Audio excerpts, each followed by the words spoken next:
या मालूम नहीं। आप ही के माइंड में पहले आया राहुल जी?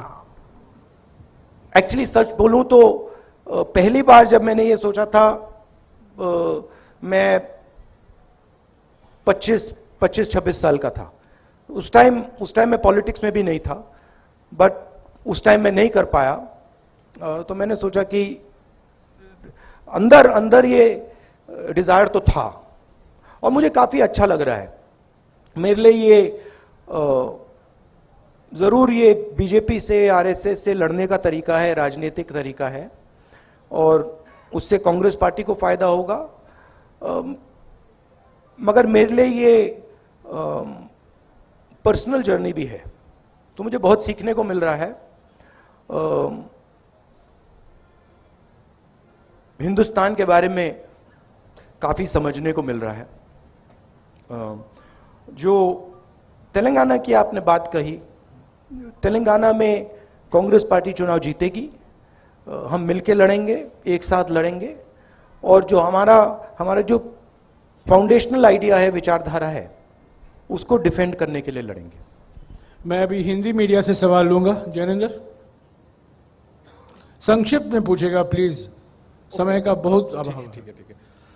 राहुल जी, आप कहते हैं कि टीआरएस के साथ कोई गठबंधन नहीं होगा, लेकिन आपके ही कुछ सहयोगी जैसे नीतीश कुमार है, जिनके साथ आप बिहार में सरकार चला रहे हैं, वो स्वागत करते हैं जब केसीआर पटना जाते हैं और एक राष्ट्रीय फ्रंट बनाने की बातें होती हैं जिसमें कि वो मुख्यमंत्री शामिल होते हैं जिनकी सरकार में आप शामिल हैं। तो ये फिर आप कहते हो कि टीआरएस कंफ्यूजन फैला रही है, क्या इन चीजों से कंफ्यूजन नहीं फैलता? और राहुल जी, सवाल कंक्लूड कर लूं कि क्या भविष्य में 2024 में आप कहते हो कि तेलंगाना में कोई समझौता टीआरएस से नहीं होगा, क्या 24 में नौबत आएगी तो भी कांग्रेस टीआरएस के साथ कतई हाथ नहीं मिलाएगी किसी भी सूरत में? देखिए, सबसे पहले ये मैं नहीं कहता हूं, ये तेलंगाना की जो लीडरशिप है, कंबाइंड लीडरशिप है, वो कहती है।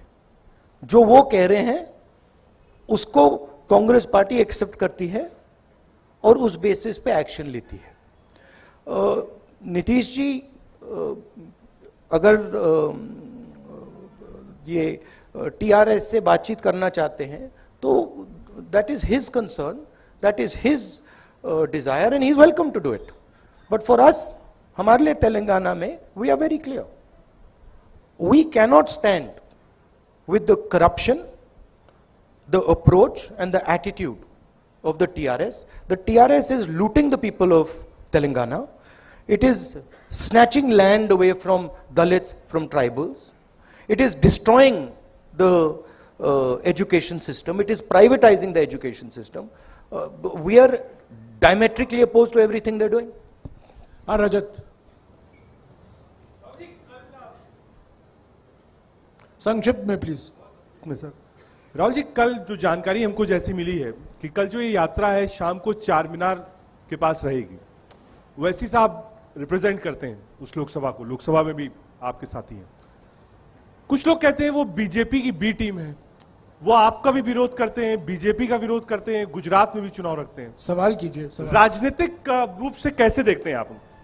देखिए, जब राजीव गांधी जी ने सद्भावना यात्रा की थी, चार मीनार से उन्होंने शुरू की थी। That is the logic that we are following. हाँ जी, अब्दुल जी।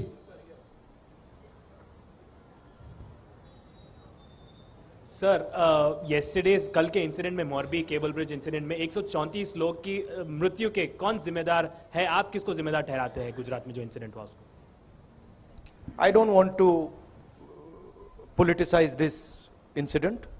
People have died here. It is disrespectful for them to politicize this incident, so I'm not going to do it. हाँ जी, विक्रांत जी। I've answered you clearly. Vikrant ji. I'm not going to politicize it. हाँ जी, विक्रांत। राहुल जी, एक आपकी यात्रा चल रही है, चर्चा का विषय है, लेकिन जो अपोजिशन है, चाहे वो आम आदमी पार्टी हो या भारतीय जनता पार्टी हो, वो लगातार ये बात कह रहे हैं कि गुजरात में 27 सालों से कांग्रेस नहीं है, मौका हमको दे दो। ये आप कह रही है और भाजपा कह रही है कि राहुल गांधी वहां है क्योंकि उनको लगता नहीं है कि यहां जीत पाएंगे। तो गुजरात चुनाव को लेकर आपकी राजनीतिक स्थिति क्या है, आपकी पार्टी की स्थिति क्या है? गुजरात चुनाव में कांग्रेस पार्टी बहुत इफेक्टिवली लड़ रही है और गुजरात चुनाव को कांग्रेस पार्टी गुजरात में जीतेगी। बहुत भारी एंटी इनकम्बेंसी है और जो आम आदमी पार्टी का है पूरा हवा में है, ग्राउंड पे कुछ नहीं है। आप मीडिया का मतलब वहाँ से वो फंडिंग करते हैं, दिल्ली से एडवर्टाइजिंग करते हैं, तो हवा बना रखा है। But Congress party is a solid party in Gujarat. Congress party is going to win the election there. हाँ जी, नहीं सप्लीमेंट्री नहीं प्लीज। हाँ अरुण। पिछले